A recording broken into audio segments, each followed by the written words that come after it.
Hello everyone, কেমন আছো তোমরা সবাই? আশা করছি সবাই খুব ভালো এবং সুস্থ আছো। আমি উত্তরা, আমার আরও একটি ব্লগে তোমাদের সবাইকে অনেক অনেক স্বাগত জানাই। তো আগের ব্লগে তোমরা দেখেছিলে আমি বাবুকে নিয়ে স্কুলে গিয়েছিলাম। আসার পরে না আমার এতটা মাথা ব্যথা করছিল, আমি না কোনো কাজ করতে পারিনি। তো দেখো এখন শুরু করেছি কাজকর্ম। এখন কটা বাজে জানো? এখন বাজে তোমার ওই রকম 4:30 এরকম বাজে। তো ওখান থেকে আসার পর না এত পরিমাণে মাথা ব্যথা করছিল যে কোনো কাজই আমি প্রায় করতে পারিনি। একটু রেস্ট নিয়ে এখন শুরু করেছি আবার কাজ করতে। আর জানো তো আমাদের এখানে রেল লাইনে নতুন ট্র্যাক লাইন পাতা হচ্ছে। তো সেই জন্য এত পরিমাণে আওয়াজ আর এত পরিমাণে ধুলো আসছে যে কি বলবো। একটা দিন যদি আমি না পরিষ্কার করি, পরের দিন আমি আর পরিষ্কার করে বোধহয় উঠতে পারবো না। আর তোমরা তো প্রত্যেকেই জানো আমার স্টেশনের সামনে বাড়ি, আর স্টেশনের সামনে বাড়ি মানেই একেবারে ট্রেনের হাওয়ায় পুরো ঘর একেবারে ভরে যায় ধুলোতে। আর জানো তো আমাদের এখানে বন্দে ভারত যায়, আর তার সাথে সাথে অন্যান্য ট্রেনও যায়। এছাড়া বুলেট ট্রেনের লাইনটাও কিন্তু আমাদের এখান দিয়েই হচ্ছে, মানে সোজা বম্বে থেকে একেবারে সুরাত পর্যন্ত। এই ট্র্যাক লাইনটা কিন্তু বম্বে থেকে সুরাত পর্যন্ত। আর ওখানে কিন্তু এই ট্র্যাক লাইনটা তৈরি হচ্ছে ওই বুলেট ট্রেনটা যাওয়ার জন্য। সেই জন্য এত পরিমাণে কাজ হচ্ছে এই ট্রেন লাইনের সামনেটায়। উঁচু উঁচু দেয়াল হচ্ছে, তার সাথে কিন্তু একেবারে ইটের গাঁথনি দিয়ে উঁচু করে একেবারে মানুষ যাওয়ার মতন শুধুমাত্র একটু জায়গা রেখে ব্যাস সব কিন্তু গেঁথে ওরা তুলে দিচ্ছে। আর সেই যে আওয়াজ আর সেই যে ধুলো সব কিন্তু ঘরের মধ্যে আমার একে একে আসছে। তোমাদেরকে কি বলবো, প্রত্যেকটা দিন আমি জানলা দরজা সমস্ত কিছু বন্ধ রাখি, আর রাত্রি হলে একেবারে সব খুলে একবারে শান্ত হয়ে একটু থাকি। আর এই সময় দেখতে পাচ্ছ প্রচণ্ড গরম, কিভাবে থাকতো জানি না। যাচ্ছে যেন কাজ বেড়েই চলেছে ট্রেন লাইনে। আর তোমাদেরকে কি বলবো, এখন কিন্তু একদম পুরো রেডি হয়ে চলেছে ওই যে স্পিডে যে ট্রেনটা আসে না বুলেট ট্রেন, ওটা যাওয়ার জন্য। আর সেই লাইনটা কিন্তু এখন পুরো পুরো একেবারে হয়ে গেছে। শুধুমাত্র ওই যে বড় বড় যে ট্রাকগুলো আছে সেই ট্রাকে করে এখন বালি নিয়ে আসা হচ্ছে, তারপরে ওই যে বড় বড় পাথর ফেলা হবে, তারপরেই পুরো ট্রাক লাইনটা হবে। ব্যাস অনেকটাই কিন্তু একেবারে হয়ে গেছে জানো তো। এবার একটু হলে শান্তি বাবা, আমাদের ঘরে একেবারে ধুলোয় না আর টেকা যাচ্ছে না, কি বলবো। আর এদিকে দেখো তোমাদের সঙ্গে এত বক বক করছি আর আমার কাজগুলো কিন্তু অনেক হয়ে গেছে। আর দেখো এখন আমি চলে এসেছি আমার হল রুমটাকে একেবারে পরিষ্কার করে নিচ্ছি। আর তোমরা তো দেখতেই পেলে সকাল থেকে আমি ঝাড় দিয়েছিলাম, এখন কি অবস্থা হয়েছে বিকাল হতে হতেই।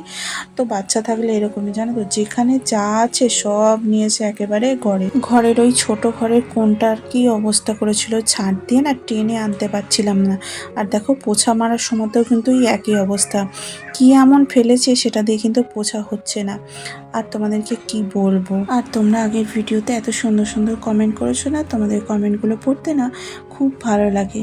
বং রানী আমায় কমেন্ট করেছে, খুব সুন্দর লাগলো ভিডিওটা দিদিভাই, তোমাকে অনেক অনেক ধন্যবাদ।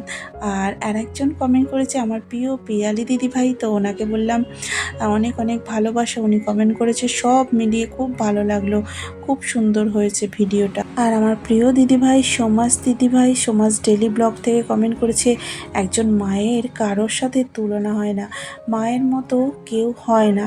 একটি মায়ের অনেক রূপ, অনেক দায়িত্ব পালন করতে হয়। সব মিলিয়ে খুব ভালো লাগলো দিদিভাই।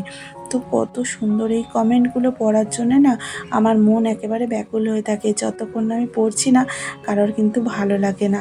আর দেখো আরও একজন কমেন্ট করেছে ব্লগার উনি আমাকে কমেন্ট করেছে, একদম ঠিক বলেছো, মায়েদের অনেক দায়িত্ব। অনেক অনেক ধন্যবাদ তোমাদের সবাইকে। এছাড়াও আমার একজন বন্ধুবী যিনি কিনা হিন্দি ব্লগার, তারও কমেন্ট কিন্তু অনেক সুন্দর। নাম निधि मीना, उन्हीं कमेंट करेছেন राधे राधे सिस्टर, सुप्रभात, आपको भी सुप्रभात सिस्टर, आप भी बहुत अच्छा ब्लॉग बनाती हो और मैं भी रोज़ आपकी ब्लॉग अच्छी से देखती हूँ और कमेंट करती हूँ। आपका ब्लॉग देख के मुझे बहुत आइडिया मिलता है। आपको भी मेरी तरफ से राधे राधे सुप्रभात। आपका कमेंट पढ़ के ना मुझे बहुत अच्छा लगता है।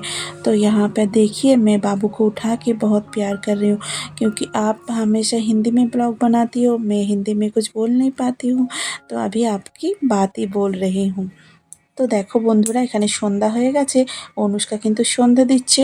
আর আজকে কি বলতো, যেহেতু বুধবার, সেই জন্য কিন্তু অনুষ্কা সন্ধ্যা দিচ্ছে। তো দেখো এখানে সন্ধ্যে দিয়ে দিয়েছে, আর কত সুন্দর ও শাঁখ বাজায়, তোমরা একবার দেখে নিও। আর জানো তো, আমি ক্যামেরা ধরেছি বলে ও লজ্জায় অনেকটা কিন্তু বাজালো না। তো দেখো কেমন করে শাঁখ বাজাচ্ছে।